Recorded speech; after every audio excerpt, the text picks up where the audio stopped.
કરજણ તાલુકાના સાંસોદ પંથકના ગામો ખાતે આપના લોકસભાની ભરૂચ બેઠકના ઉમેદવાર ચૈતર વસાવાએ લોકસંપર્ક કર્યો। લોકસભાની ચૂંટણીના પડઘમ વાગી ચૂક્યા છે, ત્યારે બે મુખ્ય રાજકીય પક્ષો દ્વારા ઉમેદવારો જાહેર કરવામાં આવ્યા છે।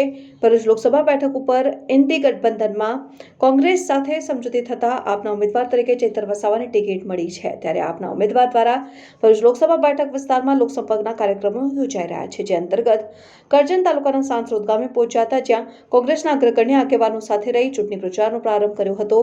કોંગ્રેસ આગેવાનો સાથે રહી સાંસોદ માંકણ, મેસરાડ, હલદરવા, માત્રોજ, સારિંગ, શનાપુર ગામોમાં પ્રચાર કાર્યક્રમો યોજાયા હતા। પ્રસંગે ચૈતર વસાવા ધારાસભ્ય ટીડિયાપાડા, જસપાલસિંહ પડિહાર, જિલ્લા કોંગ્રેસ પ્રમુખ એમ.આઈ. પટેલ, જિલ્લા પંચાયતના વિપક્ષના નેતા ભરતભાઈ અમીન, પ્રમુખ તાલુકા કોંગ્રેસ કરજણ ભાસ્કરભાઈ ભટ્ટ, પિન્ટુભાઈ પટેલ, વેમારડી, જનકભાઈ પરમાર ઉપસ્થિત રહ્યા હતા। રિપોર્ટર મોહસિન કારા પાટવી, ગુજરાતી ન્યૂઝ, કરજણ।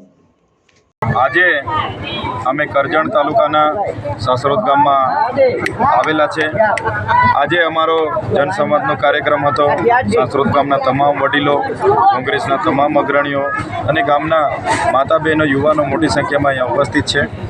જે રીતે ગુજરાતમાં ભય, ભ્રમ અને ભ્રષ્ટાચારની રાજનીતિ ચાલે છે, અમે આ વિસ્તારોમાં બધા જ ગામોમાં ફરીએ છીએ, ત્યારે આજે પણ આદિવાસી સમાજ હોય, મુસ્લિમ સમાજ હોય, પટેલ સમાજ હોય કે ક્ષત્રિય સમાજ હોય કે દલિત સમાજ હોય, વર્ષોથી એમને મત આપે છે।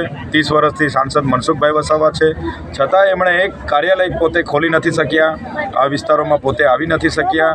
ત્યારે આવાસથી લઈને, રસ્તાથી લઈને પાયાની સુવિધાઓના ઘણા પ્રશ્નો અહીંયા છે।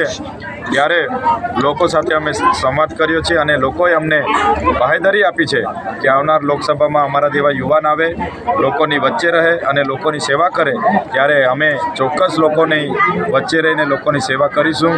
અને ભરૂચ લોકસભામાં બધાના આશીર્વાદથી, બધાની દુઆઓથી અમે ખૂબ સારી મહેનત કરીએ છીએ, લડીએ છીએ અને જીતવાના છે, એ અમને પૂરો આશાવાદ છે।